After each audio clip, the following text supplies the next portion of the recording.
तुमच्याही मुलांच्या करिअरमध्ये अडथळे येत आहेत का? मुलं अभ्यास तर खूप करतात, पण जो प्रोडक्टिव्ह आउटपुट आपल्याला अपेक्षित आहे तो मिळत नाही. तर व्हिडिओ शेवटपर्यंत बघा. नमस्कार.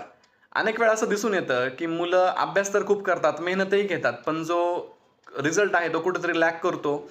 रिझल्ट लॅग झाला, की करिअर डिस्टर्ब होतं आणि करिअर डिस्टर्ब झालं, की फ्युचरबाबत आपल्याला कुठेतरी कॉम्प्रोमाईज करावं लागतं.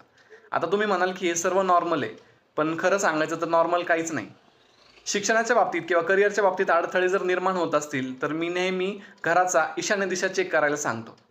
आता घराच्या ईशान्य दिशेत जर किचन किंवा टॉयलेट आलं असेल ना, तर मुलांच्या करिअरमध्ये नेहमी अडथळे येत असतात. करिअर डिस्टर्ब होत जातं. आता यासाठी उपाय काय? तर किचन हे आग्नेय दिशेत शिफ्ट करणे आणि टॉयलेट हे देखील त्याच्या प्रॉपर दिशेत शिफ्ट करणे. सेकंड ऑप्शन टॉयलेटसाठी आपण डिटॅचमेंट हा ठेवू शकतो, पण शिफ्ट केल्यास उत्तम. आता ईशान्य दिशा ही देवाची दिशा मानली जाते आणि ही दिशा वेटेज वाईज बघायचं झालं तर जास्तीत जास्त हलकी आणि मोकळी असायला हवी. त्यामुळे आपण हा प्रॉब्लेम सॉर्ट आउट करू शकतो. फक्त प्रॉपर गाईडन्सनुसार जर तुम्ही वास्तूचे रूल्स काही फॉलो केले ना, तर आयुष्य एकदम सुखी होतं. छोटा उपाय मोठा बदल नक्की ट्राय करा आणि राजमंगल वास्तू या पेजला फॉलो करा. धन्यवाद.